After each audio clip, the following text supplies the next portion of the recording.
कि बोरपुलेट का ईस्ट कासिल डिस्ट्रिक्ट लेंगबाउ superintendent of police Rituraj Ravi IPS किलाong ba katingto kit hi kadangya chakmat ban kem shushu ya ki bosuba don kti ban penyap klep ya arngot ki bar jala hai chamati kabalaja ha ka janmiet ka arpnyu trik ber arjar saw haba pentip sigla thai khubor ha no phai singi ka ar trik yong arjar saw USP ulong ba ya ki arngot kit khot ka khasi student union katau shan bor lang shati bat u mesadap bor Campbell lapengat ha kendon 30234 ka Indian Penal Code. So, pursuant to the two murders that took place under Shella PS, last night we made two arrests. Both were produced to court today, and the court has granted to us 7 days of police custody. What are the sections? 30234, and further sections we will see as the investigation proceeds. Any more persons involved in the crime? Investigation is going on. Thank you. One is Shri Shanbor Lang Shati, and the other one is Shri Mesadafor Skembil. Both 26 years old. Investigation is still going on, ma'am. Okay. We are at the very initial stages of investigation, so investigation will go on into this case. So what is the status as of now, and do you look forward to some more arrests? Yes, so investigation in this case is at very initial stage, and it will go on. Thank you. So the relative today we have spoken to them. They have expressed experiment that police went to pick them up around midnight. Why it was not done during daytime? Because these boys were there only in the No, but we got certain leads into this case, the details of which I am not at liberty to divulge. And in the pursuit of that, last night we were able to make these two arrests. This is a investigation into two murders.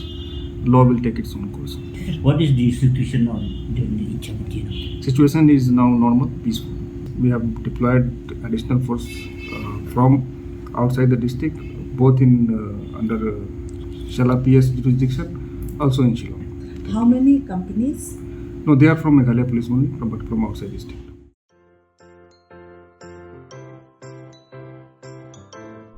जब राजू को अपने महीने के ration का चावल मिला तो उसने देखा कि कुछ चावल के दाने बाकी दानों से अलग लग रहे थे। राजू को कुछ ठीक नहीं लगा। उसने इस बारे में अपने दोस्त देव से बात की। देव, मैंने इस बार फोर्टिफाइड चावल लिया था जिसमें सूक्ष्म पोषक तत्व मिले हुए हैं, पर मुझे इसमें प्लास्टिक जैसा कुछ दिखाई दे रहा है। मैंने भी सुना है कि आजकल प्लास्टिक के चावल आम चावल में मिलाकर बेचे जा रहे हैं।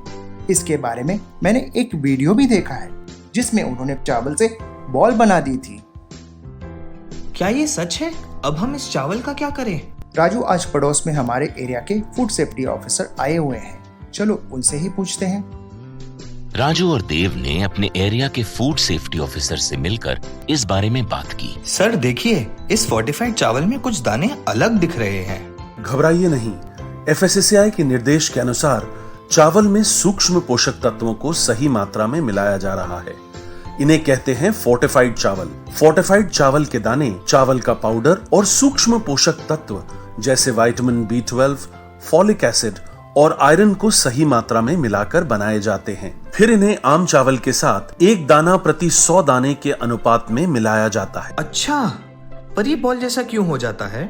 पके हुए चावल में 80% स्टार्च होता है और कार्बोहाइड्रेट की अधिक मात्रा होने के कारण चावल चिपकता है और इसमें लचीलापन आता है। और हाँ, किसी भी तरह के चावल को चिपकाकर इस तरह की बॉल बन सकती है।